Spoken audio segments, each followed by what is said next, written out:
அனைவருக்கும் வணக்கம். Jai Bala YouTube channel சார்பாக உங்களை அன்புடன் வரவேற்கிறோம். ஜெய் பாலா ஜெய் பாலா ஜெய் பாலா. இன்றைய திருமண பொருத்தம்ங்கிற தலைப்பில் அஸ்வினி நட்சத்திரம் மேசராசி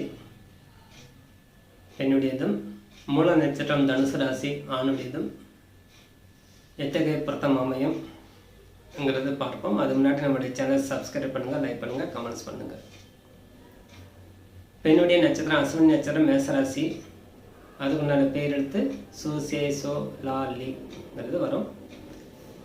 மூல நட்சத்திரம் தனுசு ராசி ஆணுடைய நட்சத்திரத்துக்கு பேர் எடுத்து ஏ யோ பா பி வரும்.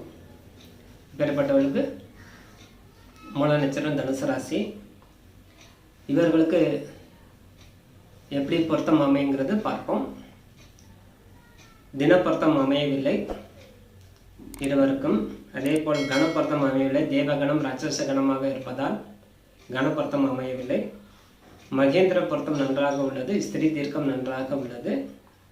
யோனி பொருத்தம் சொல்லக்கூடியது உண்டு. ஆண் குதிரைக்கும் பெண் நாய்க்கும் மிருக பகை இல்லாதனால் தாராளமாக யோனி பொருத்தம் எடுத்துக்கலாம். யோனி பொருத்தம் உண்டு.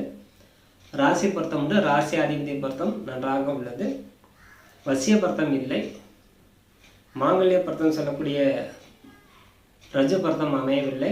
இருவருக்கும் பாத ரஜுவாக இருக்கிறது. ஒரே ரஜுங்கிறது எடுத்துக்கக்கூடாது. ஆகவே ரஜு பொருத்தம் அமையவில்லை. நாடி பொருத்தம் அமையவில்லை. வேதை பொருத்தம் நன்றாக உள்ளது. ஆகவே இந்த பொருத்தம் நாடியும் அமையவில்லை, மாங்கல்ய பொருத்தமும் அமையவில்லை, வசியமும் அமையவில்லை. ஆகவே வேதை பொருத்தம் மட்டும் உண்டு.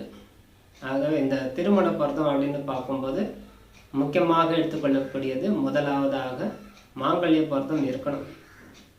ரஜு சொல்லக்கூடியது கழுத்து பொருத்தம்.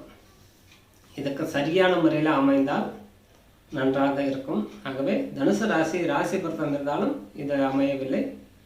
இது திருமணத்துக்கு தவிக்கணும். இருப்பினும் ஏறுமுகம் இறங்கும் முகம் அப்படிங்கிறது பார்க்கும்போது உங்கள் ஜாதக ரீதி எத்தனாவது பாதம் அமைந்திருக்குது, பெண் எத்தனாவது பாதம், ஆண் எத்தனாவது பாதம், அந்த ரஜு தோஷம் உண்டா, முழுசாக ரஜு தோஷம் செய்யுமா செய்யாதங்கிறது பார்த்துட்டு திருமணம் முடிவு செய்து கொள்ளலாம். இருப்பினும் ஒரு ஷார்ட்டாக பார்க்கும்போது மாங்கல்ய பொருத்தம் இல்லை. அது வேறு இடம் பார்க்குறது உத்தமம். ஆக மொத்தம் 11 பொருத்தத்திலே 6 பொருத்தமே அமைந்துள்ளது. ஆகவே 6 பொருத்தம் மட்டும் வைத்து திருமணம் செய்கிறது மத்தியமம். அதே மாதிரி லக்ன பொருத்தம் அப்படின்னு பார்க்கும்போது 1வது லக்னம், 3வது லக்னம், 5வது லக்னம், 7வது லக்னம், 9வது லக்னம், 11வது லக்னம் அமைத்து கொள்ள வேண்டும். இதே போல் 2வது லக்னம், 4வது லக்னம், 6வது லக்னம், 8வது லக்னம், 12வது லக்னம் தவிக்க வேண்டும். இது லக்ன பொருத்தம் அமையாது. இதே போல் திதி சூன்யம் அப்படின்னு பார்க்கும்போது சஷ்டி திதியிலே அமையக்கூடாது. சஷ்டி திதினா இவங்க பிறந்த ராசிக்கு திதி சூன்யமாக அமையும். ஆகவே இந்த திதி சஷ்டி திதியில் திருமணம் செய்வது தவிர்க்க வேண்டும். அதே மாதிரி தனுசு ராசிக்கு ஆண்களுடைய ராசிக்கு பார்க்கும்போது தனுசு ராசிக்கு துவிதை திதி, சப்தமி திதி, ஏகாதசி திதி, சதுர்தசி திதி 4 திதி இவங்களுக்கு வருது.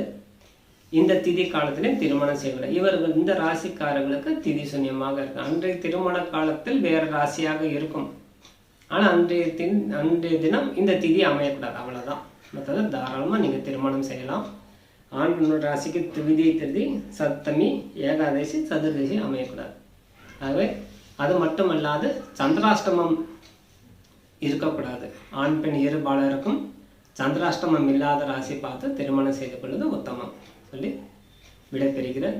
நன்றி, வணக்கம். ஜெய் பாலா ஜெய் பாலா ஜெய் பாலா.